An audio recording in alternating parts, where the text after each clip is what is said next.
중국 인터넷에서 가장 민감한 날인 6월 4일이 다가왔다. 베이징 티에난먼 광장에서 민주화를 요구하는 항의 활동을 한 사람들이 무력 점령된 유혈 참사가 된 티에난먼 사태의 30주년 기념일을 앞두고 중국에서는 자동 검열 시스템을 풀가동하고 있다. 중국의 인터넷 기업의 검열 담당자들에 따르면 1989년 티에난먼 사건에 관련하는 콘텐츠를 검출 차단하는 툴의 정확성은 기계 학습과 성문 화상 인식 기술에 힘입어 과거 유례 없는 수준에 이르렀다고 한다. 언론과의 접촉은 금지돼 있기 때문에 익명으로 취재에 응한 베이징자 절도동 과기 북경자 절도동 과기의 검열 담당자는 우리는 때때로 인공지능 AI은 외과용 메스와 같다. 인간에게 있어 수술용 메스와 같은 것이라고 말한다고 말했다. 베이징자 절도동 과기 종업원들에 따르면 티에난먼 사건의 검열은 대만과 티베트와 같은 다른 민감한 화재와 마찬가지로 현재는 대부분 자동화되고 있다고 한다. 티에난먼 사태 관련 날짜, 화상, 이름 등을 담은 글들은 모두 자동으로 거부된다. 종업원의 한 사람은 내가 4년 전에 이 일을 시작할 때는 티에난먼 광장 사진을 수동으로 배제할 수도 있었지만 현재의 AI는 매우 정확하다고 말했다. 취재에 응한 베이징자 절도동 과기나 웨이보, 바이두의 앱의 검열 담당자 4명에 따르면 그들이 하루에 검열하는 콘텐츠는 5천에서 1만 건 혹은 1분에 5, 7건으로 대부분 포르노나 폭력적인 내용이라고 한다. 한 담당자는 AI 검열의 기술이 진화했지만 때로는 티에난먼 광장에서 찍은 관광객들의 스냅 사진도 차단될 수 있다고 말했다. 베이징자 절도동 과기나 바이두는 코멘트의 요구에 응하지 않았고 웨이보에서는 답변을 얻을 수 없었다. 30년이 지난 지금도 민주화 시위를 이끈 학생들이 정부에 의해서 무력 점령된 티에난먼 사태의 화두는 중국 국내에선 금기다. 정확한 사망자 수는 밝혀지지 않았지만 인권단체들의 예측과 목격자의 증언은 수백 명에서 수천 명으로 차이가 있다. 6월 4일은 당국과의 숨바꼭질의 날이기도 하다. 분명히 사건을 연상시키는 말은 즉석에서 블록되기 때문에 소셜미디어상에서는 검열을 피하기 위해서 점점 애매한 말을 사용하게 되었기 때문이다. 몇 년 동안은 오늘이라는 말조차 검열을 통과하지 못했을 정도다. 2012년 6월 4일에는 중국에서 가장 주목되는 주가 지수의 상하이 종합지수가 사건의 연월일을 연상시킨다. 64.89포인트 하락한 일도 화제에 올랐다. 애널리스트들은 우연이라고 했지만 그나마 마이크로 블로그 등에서는 상하이 주식시장과 지수가 다른 모호한 말과 함께 블로킹됐다.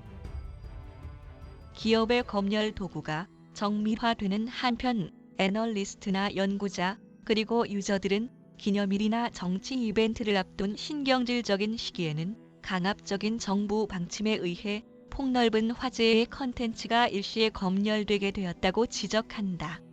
6월 4일을 앞둔 현재 소셜미디어에서는 성적 소수자 LGBT 그룹과 노동운동가 환경활동가 및 비정부 조직 NGO 도검열의 표적으로 알려졌다. 검열 기술의 성능 향상은 중국 사이버 스페이스 관리국 CAC이 발표한 정책에서도 급선무로 여겨졌다. CAC를 설립해 공식적으로 이끌고 있는 것은 그동안 인터넷 사상 단속을 강화해온 시진핑 국가주석이다. CAC는 취재에 응하지 않았다.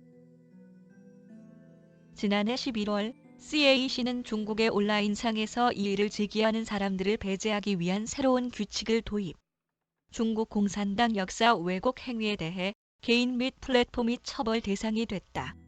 새 규칙에 따라 사회적 동원이나 여론 크게 움직이기 때문에 사용될 가능성이 있는 인터넷 플랫폼은 심사 보고서나 사찰을 요구받게 됐다. 그리고 본명이나 네트워크 주소, 액세스 1시간, 채팅이나 음성 통화의 이력을 포함한 정보의 제공을 요구할 수 있다. 한 CAC 관계자는 로이터에 대해 최근 온라인 검열 강화 이유가 다음 달 티에난먼 사태 기념일 가능성은 매우 높다고 말했다. 기업과도 항상 연락을 유지하고 있다라고 말한다. 그는 티에난먼에 대해서 직접 언급하지 않고 6월의 신경질적인 시기라고 표현했다. 각 기업은 거의 독자적으로 검열을 실시하고 있어 CAC로부터 지시를 받는 일은 거의 없지만 사내의 윤리 부서와 공산당 부서에서 가이드라인을 책정할 책임이 있다고 이 당국자는 말했다. 시진핑 씨가 인터넷의 긴축 강화를 강화하는 가운데 정보의 흐름은 공산당 중앙선전부와 국영 미디어의 네트워크에 집약되어 왔다. 검열 담당자들은 이에 따라 주요 정치 뉴스, 자연 재해 및 외교를 포함한 일부 토픽 검열에 드는 부담은 줄었다고 말한다. 한 바이두 직원은 뉴스라면 규칙은 간단하다. 국영 미디어가 최초로 보도한 것 이외에는 공인의 정보가 아니다. 특히 지도자층이나 정치적 이슈이다라며 우리는 1989년의 상세를 포함한 키워드의 기본적인 명단을 건네고 있지만 그것들은 AI가 쉽게 찾을 수 있다라고 덧붙였다. 콘텐츠를 적절하게 검열할 수 없었던 경우의 벌칙은 엄격하다. CAC에 의하면 과거 6주간의 뉴스 앱, 텅신 공고의 뉴스 앱 천천 쾌보, 그리고 신랑 등의 인기 서비스가 며칠 혹은 몇 주에 걸쳐서 서비스가 중단됐다. 기간 중 이러한 서비스는 앱스토어에 표시되지 않고 온라인에서도 열람을 할 수 없게 된다.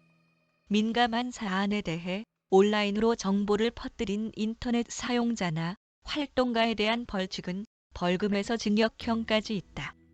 중국에서는 소셜미디어의 계정은 본명과 국민 각자에게 붙여진 공적 신분 번호를 끈 매김이 법에 정해진 당국이 요구하면 기업은 사용자 정보를 제출할 법적 의무가 있다.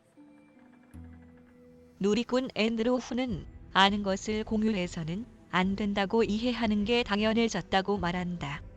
그것들은 비밀의 사실이기 때문이다.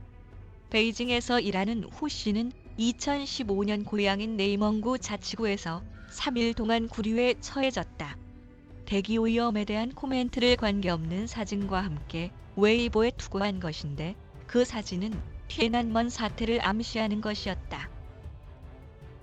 당국과의 더 이상 문제를 피하기 위해 본명 플레임을 밝힐 수 없다는 후 씨는 휴가를 내고 친정에 있는 동안 경찰관이 나타났을 때는 깜짝 놀랐지만 겁은 나지 않았다고 한다. 당국자들도 누리꾼 네티즌만큼이나 난감하다. 실제 단속이 불규칙해도 압력을 강화하는 것이 쉬운 방법이라는 것을 그들은 알고 있다.